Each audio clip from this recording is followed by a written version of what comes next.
तूफान से जूझते हुए कहानी जयंत महापात्र द्वारा लिखी गई है, जिसमें उन्होंने 1999 में ओडिशा के एरसामा क्षेत्र में आए विनाशकारी चक्रवाती तूफान की घटना को जीवंत किया है।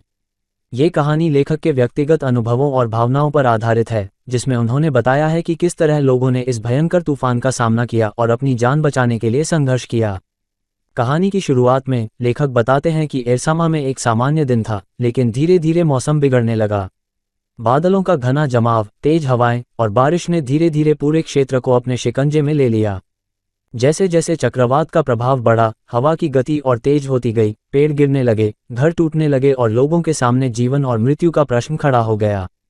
लेखक ने विस्तार से बताया है कि किस प्रकार लोग अपने घरों को छोड़कर सुरक्षित स्थानों की तलाश करने लगे।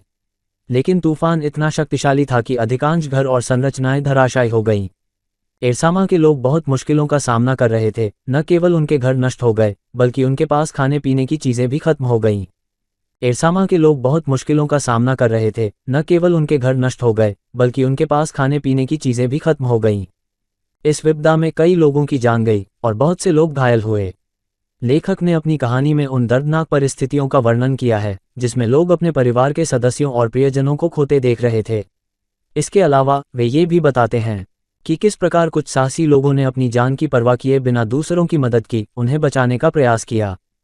तूफान के बाद चारों ओर सिर्फ तबाही का दृश्य था। एरसामा और आसपास के इलाकों में हजारों लोग बेघर हो गए थे। सरकार और विभिन्न राहत संगठनों ने मिलकर राहत कार्यों की शुरुआत की, लेकिन तब तक लोगों को बहुत कष्ट झेलने पड़े थे। कहानी का मुख्य संदेश ये है कि जीवन में आने वाली विपत्तियों का सामना धैर्य, साहस और सामूहिक सहयोग से करना चाहिए।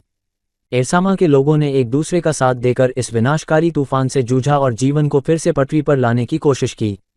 ये कहानी मानवीय संघर्ष और जिजीविषा का प्रतीक है, जिसमें लोगों ने प्राकृतिक आपदा के सामने हार नहीं मानी और अपने सामूहिक प्रयासों से नई उम्मीद की किरण देखी।